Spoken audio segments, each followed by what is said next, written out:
Okay, good afternoon and welcome back to the Foreign Press Centers. We're very pleased today to welcome our spokesperson, John Kirby, back to the FPC. Before we begin, I just wanted to let everyone know that you should please check your emails for messages about our Election Day events in Washington, D.C. and also in New York City. We know that you're all eager, and we're very pleased to be able to have you join us on Election Day for some important events and briefings. Without further ado, I'm very pleased to welcome to the podium spokesperson John Kirby. Thank you. Afternoon, everybody. How y'all doing? Hello, hello. Hi. It's great to be back. Thanks so much for... What's that? You're announcing the winner? The winner of what? Is there something going on? No, so great to be back with you guys. I always enjoy coming over here, and I appreciate y'all making time for me. I'm sorry I'm a little bit late, but I just finished my daily briefing at the State Department. That went a little long, so I apologize for making you wait a little bit. Look, I don't have any announcements or anything at the top here, but I do want to just say a little bit about. Let me start by asking you a question. How many of you have gone on a reporting tour during this election campaign season to polling stations or around the U.S. at all to get to prepare for it? Look at that. That's good. Thanks. You can put your hands down now. It's all right. I want to commend Orna and her team for putting those tours together. It's vitally important to us to be able to offer and to provide you those opportunities. And I'm really glad that some of you have taken advantage of it. And I know others that aren't here today have had a chance to go as well. And I think there's some more coming up this week. And I think, as Orna said, you're going to get a schedule here this afternoon.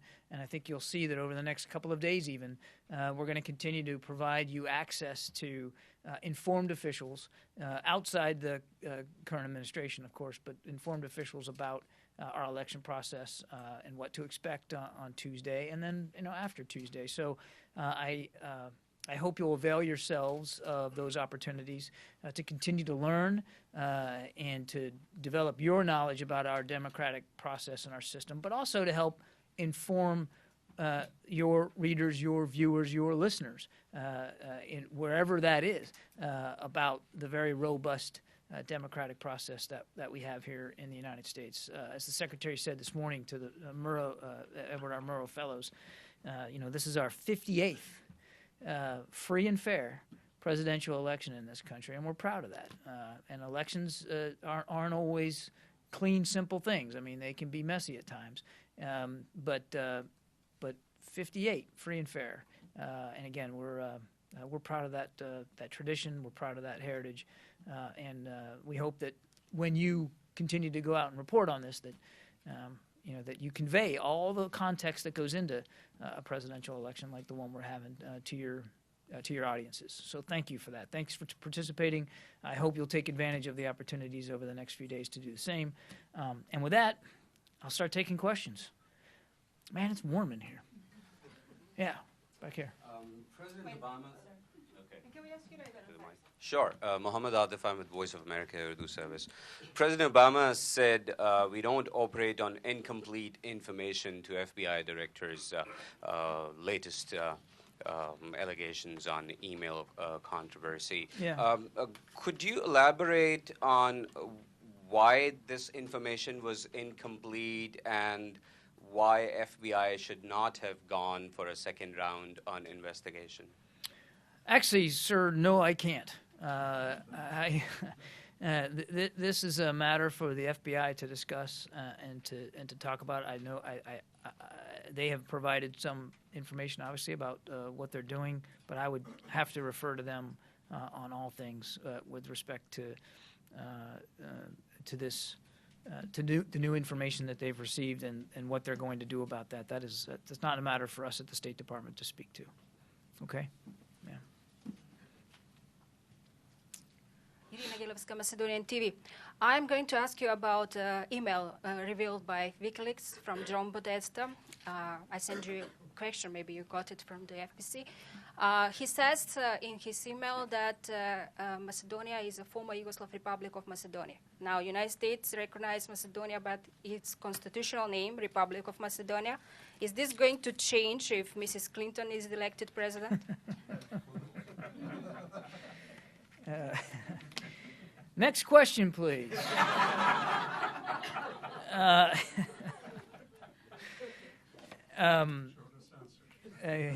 I'm good at that.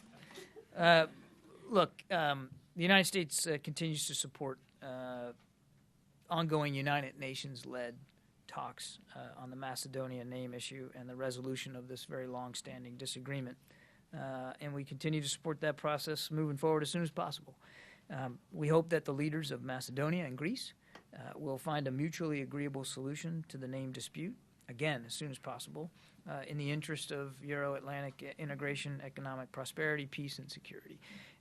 That's our view right now. We want the leadership in both places to work this out. And as for what the next president, whoever it is going to decide to do with respect to this issue, that's for him or her to speak to at the appropriate time. I can only tell you what our policy and our administration view on this is. Okay. I know you lots of. I know. Yeah, I'll get to you. I'm going to go back here a little bit. We'll just kind of bounce around a little bit. Yes, sir. Over there. Hi, Chen Weihua, China Daily. I want to go to North Korea. I mean, the National Security Advisor Susan Rice and Secretary Kerry yesterday met the Chinese State Councilor Yang Jiechi. So, what are the major disagreements now? I mean, I know the agreement, but what are the major disagreements between China and U.S. on sort of pushing for new sanctions at the UN on North Korea? Thank you. Could you give a little more detail about the talk yesterday? Well, I'll answer your second question first. No. On your first question, you're asking what are the major differences between China and the United States with respect to sanctions on North Korea? And I think, obviously, first, what's going on in and out of Pyongyang is something that is of constant discussion between the United States and China. And we share a very common concern about the provocative activities of the North Korean regime. China, no less, because North Korea is a neighbor. So this is something that we talk to them all the time about. I would also say that China, as a member of the UN Security Council, voted for and has been in favor of the very stringent, very strident sanctions that are now in place under the latest resolution. The most strident, the most stringent that we've had in some 20 years. Now, what we've seen in the past when we have issued sanctions against the North is that the real devil is in the details, and the details depend on compliance. And there has been in the past spotty compliance with some of the resolutions. This new round of sanctions has in place tougher enforcement mechanisms, and I can't speak for every nation and everything they're doing on compliance, but the Chinese have made it clear that they have every expectation of complying, and they have enforced the sanctions in that resolution. So yes, this is something we discuss with them all the time, but I think writ large it is something that we agree with China on, that this is a matter of great national security interest, actually international security interest in the region and to the world. And so we're going to continue to have these discussions. I think, as you know, in light of recent provocations by the North, there is now in the UN discussions about possibly having additional sanctions. And so that is obviously something that we're going to continue to talk with our partners in the international community on, and that would include, of course, China. Now, I can't predict where that's going to go, and I'll let the Chinese speak for themselves on this and the degree to which they will or won't support this or that that's being proposed. I won't get ahead of that, and I certainly won't speak for them.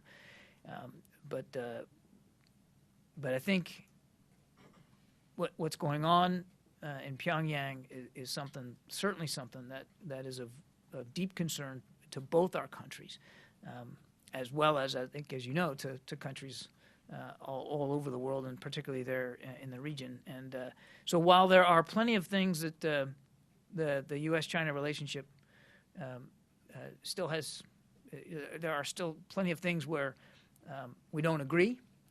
I think, broadly speaking, we certainly agree on the threat posed by the nuclear weapons program that's being developed in Pyongyang, and we're going to continue. I think you can expect we'll absolutely continue to have strong, constructive, productive, meaningful discussions with the Chinese about the way forward. Okay? Yes. Rita Chen from the Central News Agency, Taiwan. My question is about Taiwan's international space. Since the President Obama had signed into the law for supporting Taiwan's participation in the Interpol as an observer, I wonder if U.S. had reached out to Interpol already. If so, did you get any information from them? And what's the U.S. plan for supporting Taiwan's participation in the international organizations such as the Interpol and the UNFCCC? Thank you. So we remain committed to supporting Taiwan's meaningful participation in Interpol. I don't have any reaction from Interpol to read out to you today, and I would encourage you to speak to officials there. That's really for them to talk to. But we continue to support Taiwan's meaningful participation in Interpol and to COP22. International security, transnational crime, climate change, these are all matters of global importance, and they do require cooperation from stakeholders all around the world. Now, in keeping with our One China policy, we support Taiwan's membership in international organizations that do not require statehood. In organizations that require statehood for membership, we support Taiwan's meaningful participation. So we remain committed to supporting Taiwan as it seeks to expand its already significant contributions to address many of these global challenges. I'm going to go. I don't have anybody from New York right now, do I? No? Okay, I promised you I'd go there after 3 questions, so we'll see where we go. Yes, ma'am. Husseini from Al Hayat newspaper. What is the understanding areas between you and Russia and Iran and Turkey regarding Syria and the war of terrorism? Also, what is your expectation about the start of Russian attack on the eastern part of Elbo in the coming days? In Aleppo. Yeah. So there's a lot there. Let me just tell you first, multilateral discussions in Geneva over trying to obtain a cessation of hostilities in Syria continue. And it's not just the U.S. and Russia, but there are other key regional countries represented. Turkey and Saudi Arabia being 2 of them, I think you mentioned. And those discussions continue. We obviously haven't reached a point where we have a uniform agreement among the multilateral partners about the parameters of a ceasefire that can be sustained and properly enforced throughout, well, certainly over Aleppo, but throughout the country. That's something we very much want to get to. And I don't think it should be, and I don't want it to be lost in the conversation, that how important this is for 2 things. One, to get humanitarian assistance and aid to the desperate people of Aleppo, which, by the way, hasn't happened yet. And B, to try to get political talks resumed between the opposition and the regime so that we can end this civil war peacefully and through diplomatic measures. That's what we're really after here. So it's a positive sign that discussions are ongoing and that the teams are still at it in Geneva. But obviously, we'd like to have these negotiations and these discussions lead to a real meaningful cessation of hostilities so that the people of Aleppo, and frankly all Syrians, don't have to worry about barrel bombs being dropped on their heads and on their hospitals and on their families. And regrettably, that sort of thing continues to happen in Aleppo and elsewhere around Syria. So you asked about, I think, what we feel about Russian intentions to bomb East Aleppo. I'll let the Russians speak for their military activity. I'm not going to do that. What I will do is point you to what Secretary Kerry said about Aleppo, and that while we have seen pronouncements of humanitarian pauses intended to allow for humanitarian aid to get in, we've not seen that aid get in. And we've not seen these pauses last long enough to allow for the people of Aleppo to feel a sense of peace and security. In fact, quite the opposite. When they end, the bombs start again. I don't know. You said the Russians have allegedly announced now another pause. And I was asked this just a few minutes ago. I don't know how long that will last. I don't know what's going to come on the end of it. But what I can tell you is what the Secretary said, and that's that if the intention is to reduce Aleppo to rubble, which if you look at past practice, that appears to be the objective here, then what's going to happen is extremists are only going to be more attracted to Syria. The opposition is only going to be more encouraged to continue to fight. Violence is only going to continue to rise, and the war is only going to continue to go on. And that's not good, obviously, for the people of Syria. It's certainly not good for other nations in the region. And frankly, because of the refugee crisis that this civil war has caused, it's not good for so many countries around the world, particularly in Europe, where they continue to face the most daunting migration challenge since World War II. So if the purpose is to sort of gain negotiating leverage by bombing Aleppo into rubble, then it's our view that that's going to have actually the opposite effect, that it's just going to prolong the civil war. And we're not bashful about saying this publicly. We certainly aren't bashful about saying it privately to our Russian counterparts. They know exactly how we feel about this. It is time to get a cessation of hostilities. It's way past time to get a cessation of hostilities in place that the Syrian people can rely on and depend on, so that they can get the food, the water, the medicine that they need, so that they can stop living in fear.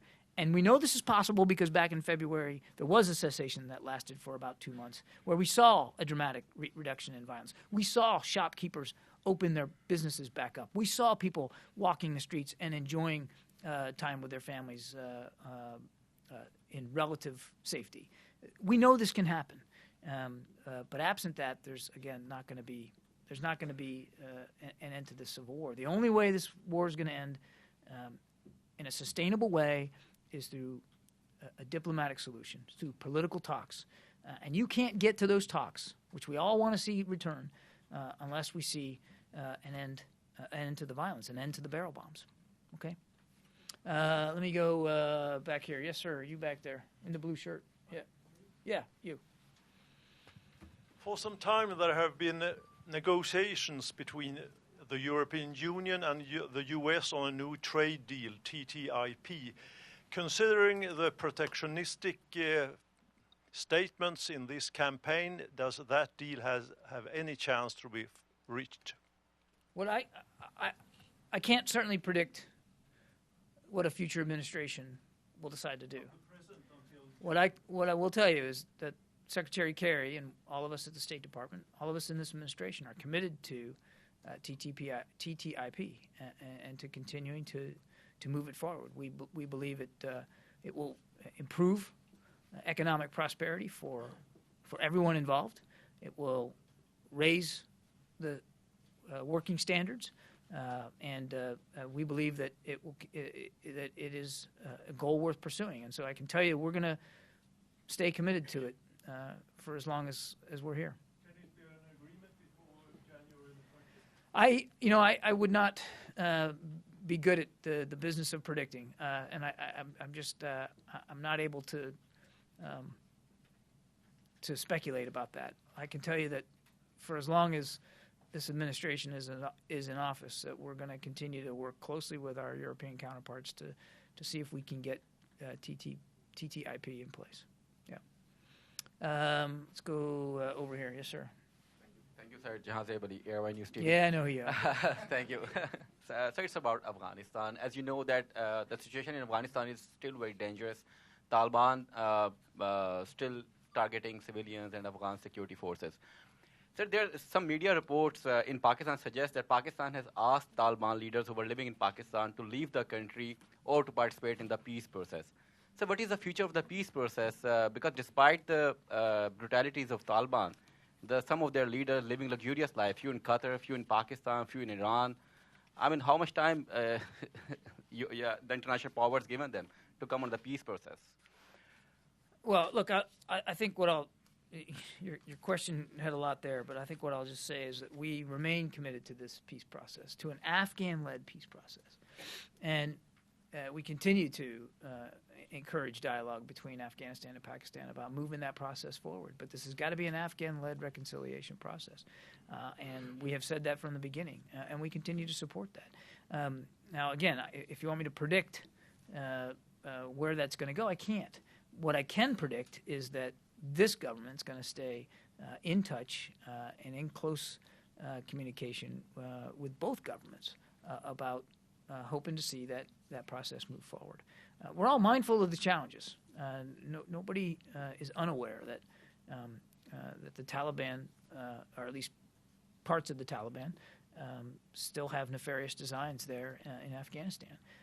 Nobody is not mindful of the fact that there are still safe havens on the Pakistan side of that border. And we continue to talk with Pakistan and continue to urge Pakistan to do more. We also recognize that Pakistan and Pakistani citizens, Pakistani security forces, that terrorism is not some academic thing for them. It's real. They've lost soldiers. They've lost citizens. They know well the danger. So we're going to continue to work with both sides to try to move this forward. Okay? Let's go over here. Yes, sir. Thank you.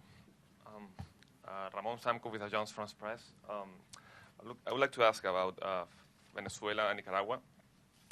First, a dialogue has just started between the opposition and the government in Venezuela, but only 2 days later, the Venezuelan president called some opposition members terrorists, and the opposition coalition said that the president had, quote, kicked the table of negotiations. So how do you see the situation unfolding, and what are your expectations about the dialogue? And also, there's an opinion most recently expressed by former Bolivian President Quiroga, saying that the U.S. is stalling a solution of the crisis in Venezuela in order to advance its rapprochement with Cuba and also to advance the peace process in Colombia. And on Nicaragua, if I may, the elections coming this Sunday are very criticized of being not being fair and not being a fair election. So could you comment on that? Thanks. Okay. So look, on your first point about question about the dialogue, I would note that Undersecretary and Ambassador Tom Shannon is down in Venezuela today. Actually, I think today might be the last day of his trip. He was there for 3 days, and his message. And he met with President Maduro, and he's met with members of the opposition. He's met with members of civil society, and his message, our message, is that we continue to believe effective dialogue among Venezuelans from across the political spectrum is a necessary step to finding a remedy to the economic and the political challenges that are facing the country, beginning with respect for human rights and democratic institutions and processes, including Venezuelans' constitutional right to participate in a recall referendum. So we are, and I would also add that his visit there was a direct outcome of a very constructive meeting that Secretary Kerry had with President Maduro in Colombia just a few weeks ago. So we are completely dedicated to seeing this dialogue succeed, so that as a result of it, real meaningful change in the daily lives of Venezuelans throughout the country can be seen, can be enjoyed, can be achieved. Any suggestion that we're not fully committed to seeing this dialogue succeed just flies in the face of the facts, and I would say is completely and utterly false. That we would somehow suggesting that we'd somehow moderate our interest in a better future for the Venezuelans because of concerns in other countries in the region is just not true. It is not. I mean, the way we approach our foreign policy objectives is not binary. It's not a zero-sum game. And yes, we are working hard to fully establish diplomatic relations, normalize diplomatic relations in Cuba. And yes, we want to see a peace process succeed in Colombia, of course. And Secretary Kerry was down there for the dramatic ceremony that marked the signing of that agreement. So we're committed to all those things equally and unreservedly, and that's not going to change. Now on Nicaragua, the United States government has repeatedly stated its serious concerns about the shrinking democratic space and the lack of rule of law in Nicaragua as the country prepares to hold elections here on the 6th of November. In recent months, the Nicaraguan government has taken steps to limit participation by political parties, to limit observation at the polls, and to limit access to voting credentials. A democratic election is not defined by events on election day only. It's a long-term process, and it's the process that matters. In fact, it's a little bit of what I talked about at the top here. You have, many of you, those of you who raised your hand, have had a chance to see our process and know very well that whatever happens in this country on Tuesday is the result of an awful lot of focus, time, energy, talent in the process itself. So the process matters. And we continue to call on the Nicaraguan government to respect the voices of its people and to take steps to create a democratic process that results in free, fair, and transparent elections that will allow the Nicaraguan people to have a voice to help determine their future. That's what we're after. Okay? Let's go back to the back here. Go ahead. Yeah. Yeah, you. No, not you. I know you're in the way back. I'll do the best I can to move. Huh? What? Yeah, you. Go ahead. Yeah. Thank you very much. I have a question on Cyprus. As you know, the talks are moving from Nicosia to Switzerland. And my question is that, are you going to participate in any way? And the second question I have is that I asked you before, but I will try again. Keep trying. My answer is probably going to be the same. I don't think so. Do you still trust Mr. Erdogan as an ally after his love affair with the president of Russia? Say that one again. Do I still trust who? What? You want me to ask again? Say that. If you trust the president of Turkey as an ally after his love affair with the president of Russia, with Mr. Putin.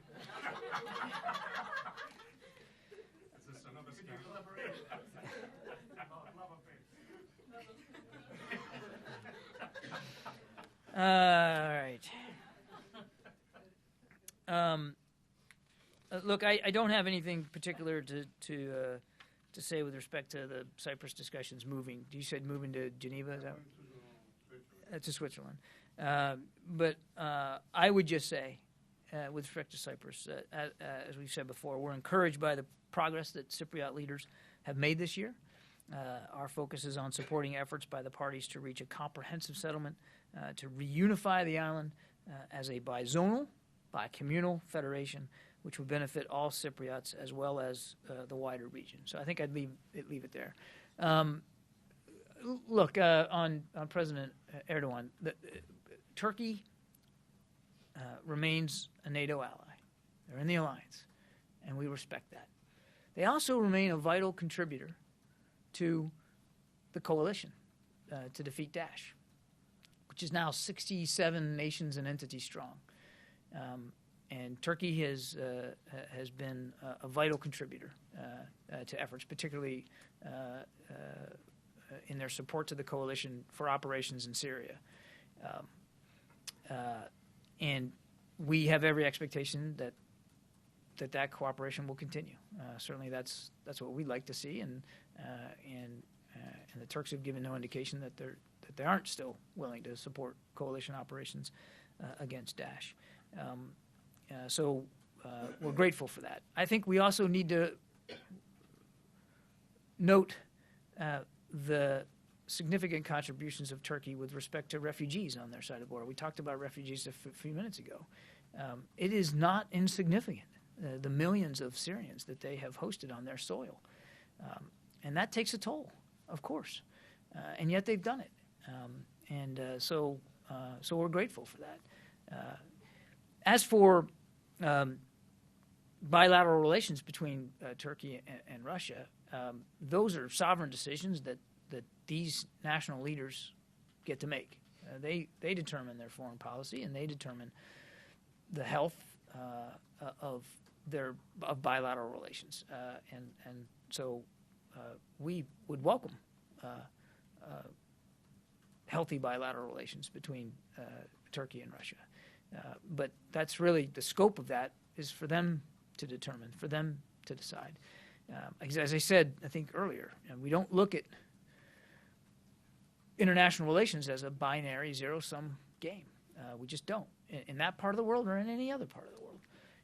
What we want is for whatever the health of these bilateral relations are, we want the focus of the coalition, every member of the coalition, to remain on Daesh in Iraq and in Syria. And as I said, it's 67 nations and entities strong. And we want everybody focused on that common goal, that common threat. With respect to what else is going on in Syria, and Russia and Turkey, as I said, are at the table in these multilateral discussions. With respect to that, we want everybody to stay committed to what everybody inside the International Syria Support Group and at the United Nations has signed up to, and that is a unified, whole, pluralistic Syria, a Syria where the Syrian people can determine their future, just like we want the people in Nicaragua to determine their future. And we want to see a peaceful solution, a diplomatic solution to the civil war. And Turkey and Russia have been literally at the ground floor of the ISSG efforts, literally.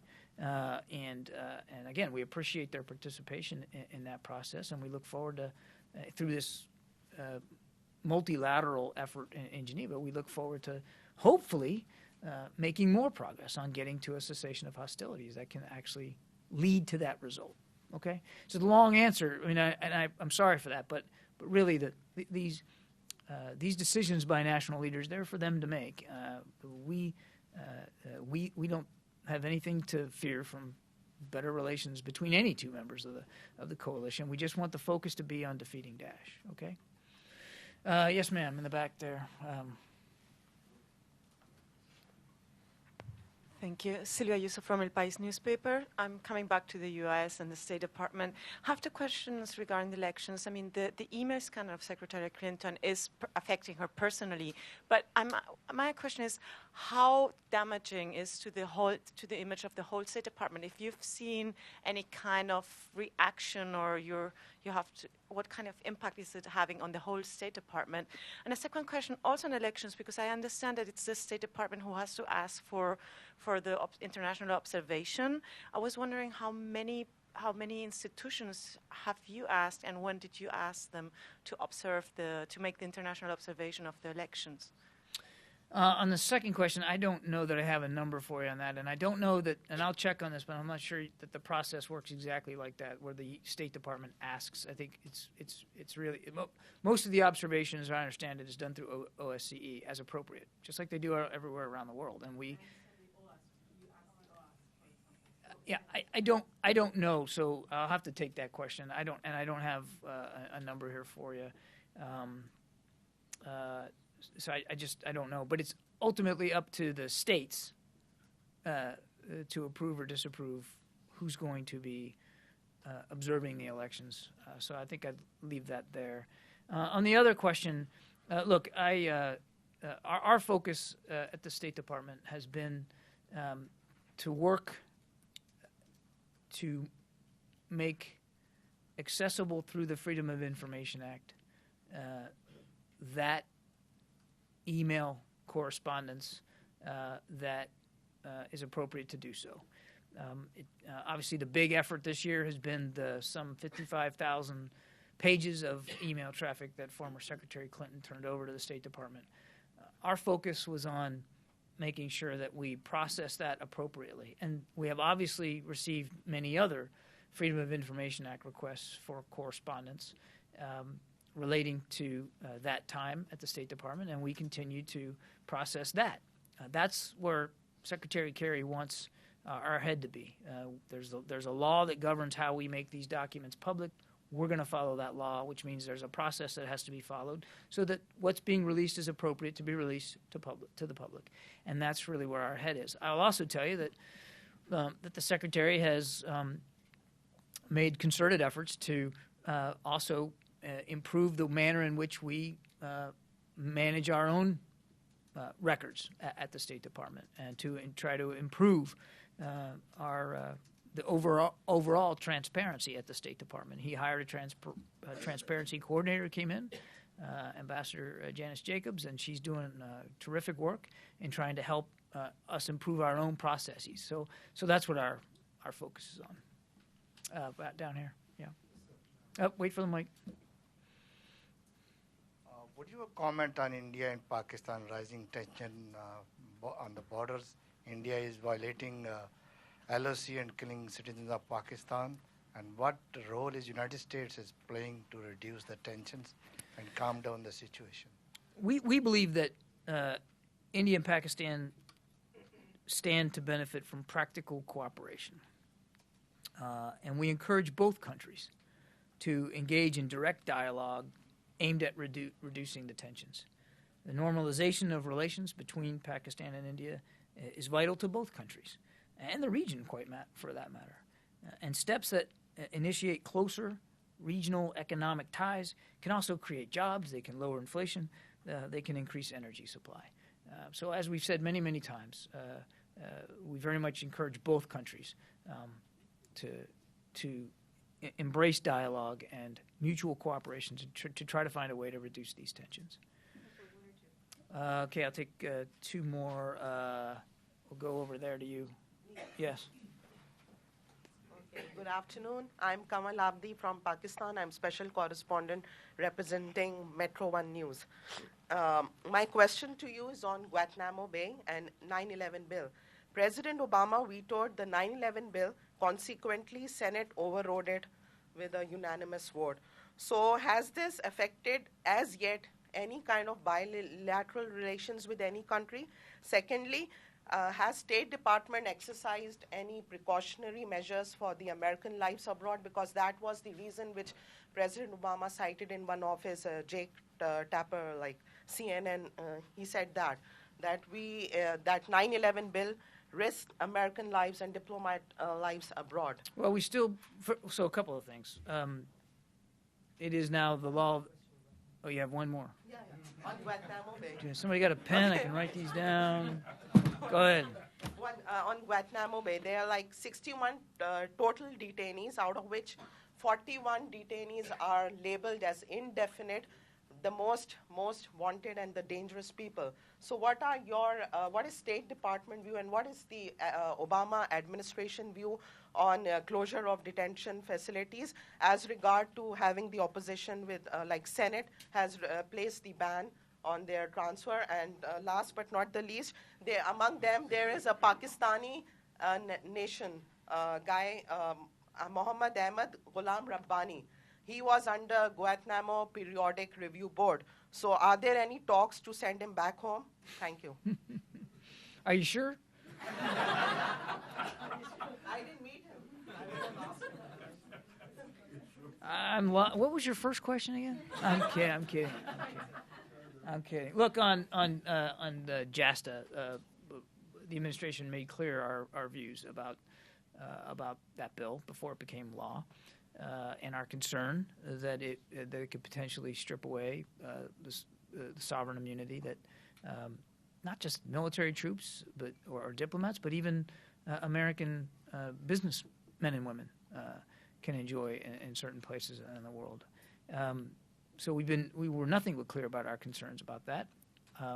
Obviously, it is now the law of the land, and so we have to obey the law of the land. That's the way the process works. But it doesn't mean that we aren't still going to talk with members of Congress to try to work through this and to continue to convey our very real concerns about the implications of this particular law. And I want to also stress, it doesn't mean that we aren't also concerned with the very real concerns of families that were affected by the attacks on 9/11. And we're going to continue, as we have, to do everything we can to help them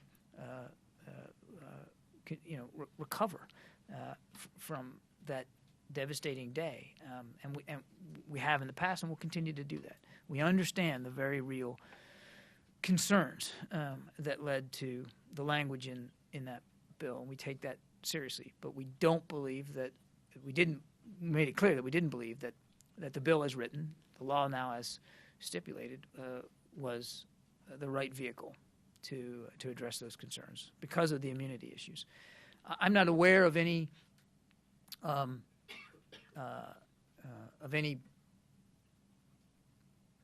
reciprocal effort now by another nation, and I wouldn't speak for another nation, but I'm not aware that there are any out there right now. But I mean, I would note that even some of our closest friends and partners in Europe express concern about this law and worry that in their own governments reciprocal legislation could be pursued. So this isn't just about the Middle East. Even our closest allies and friends in Europe expressed concerns about this. It wasn't just us, and it wasn't just allies, friends, and partners in the Middle East region. So we're going to continue to consult with Congress on this, mindful, of course, that it is the law of the land and therefore needs to be implemented. Now on Gitmo, you had a mouthful there. So let me just get to the right place here. I would say, first and foremost, our policy on closing the detention facility at Guantanamo Bay has not changed. The President has been exceedingly clear about his intention to do that. We continue to believe that the operation of that facility weakens our national security by draining resources, by damaging relationships with key allies and partners, and by emboldening violent extremists. So we're going to continue to work diligently with the Congress to reduce the detainee population at Guantanamo Bay and to close the detention facility in a responsible manner that will protect our national security. And that's not just a throwaway line. We're going to do this in a responsible way that protects our national security. And we have approached this, the transfer process, the review board process that you talked about, in a very diligent, measured, deliberate, thoughtful way, so that those two goals can be achieved: closing the facility, which we continue to believe is not in our national security interest, and protecting our national security and the security of the American people.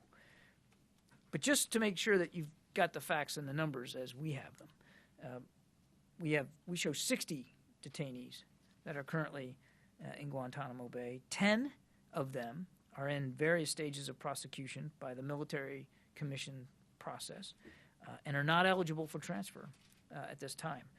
20 of them are approved for transfer by the Executive Order Task Force from when the current administration undertook a comprehensive review of all the detainees, or by the periodic review board that you talked about.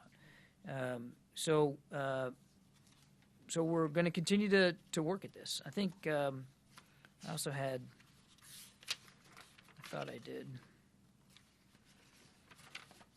So I said 10 and then 20, right, that are going through the process.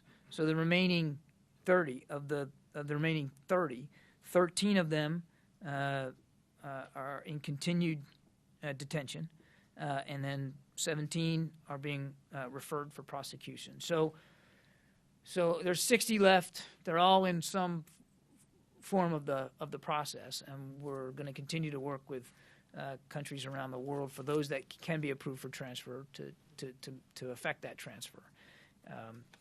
And we're grateful for those countries that have agreed to take detainees in the past. I'm sorry, and you had. The last one there. Will you send back the Pakistani Ghulam Rabbani guy? He was under Eastern Gitmo PRB, Periodic Review Board. Yeah.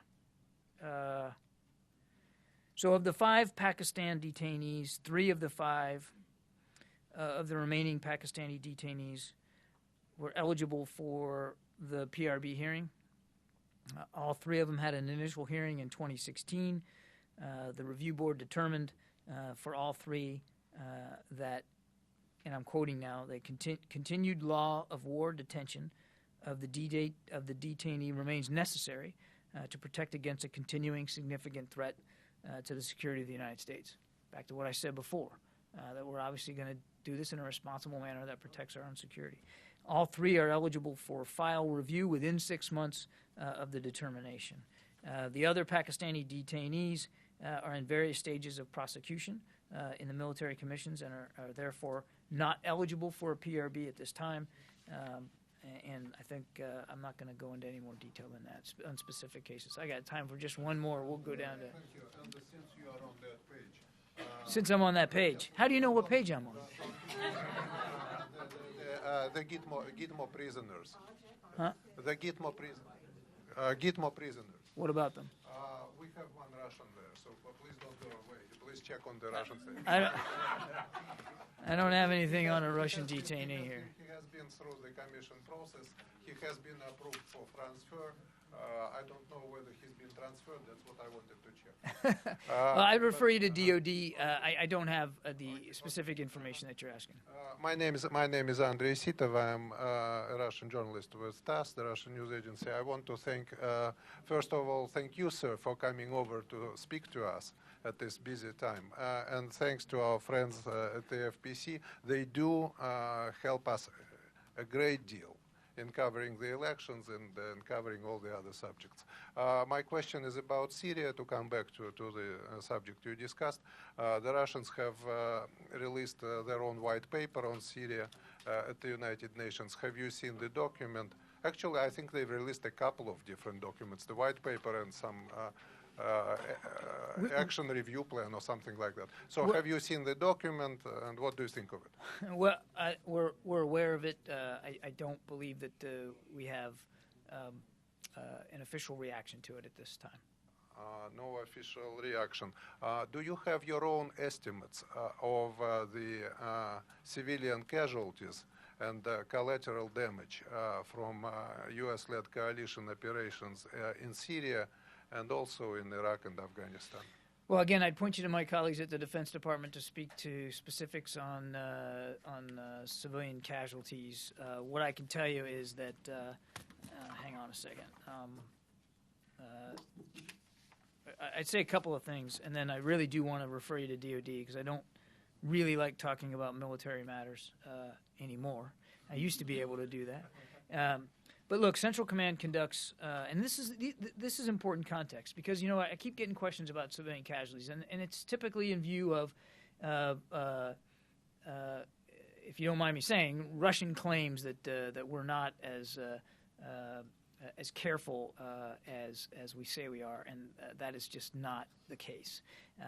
So let me just walk you through a little bit of this context, and then I want to make a broader point at the end. Central Command conducts a thorough assessment of all reports of civilian casualties that are associated with U.S. strikes. To date, the Pentagon has acknowledged they've received 239 reports, 173 of which 239, 173 of which coalition cause civilian casualties was deemed to be not credible. So there's a process here. They look into every allegation and claim, and if they determine it's credible, then it moves on to the next phase. 173 of which were deemed not credible. 7 reports remain open. 5 of those are pending credibility assessment. As I said, we want to make sure that we assess the credibility of the claim. And 2 are pending investigation. 59 reports have been closed.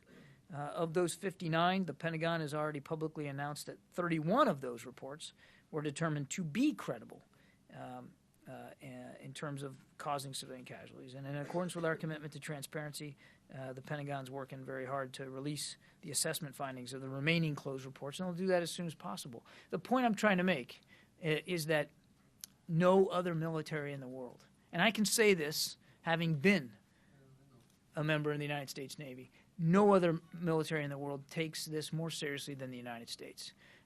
Anywhere around the world, in any conflict, but certainly because we're talking about Iraq and Syria, there is a rigorous process to assess the credibility of these allegations and these claims, and then if they are, they move them forward.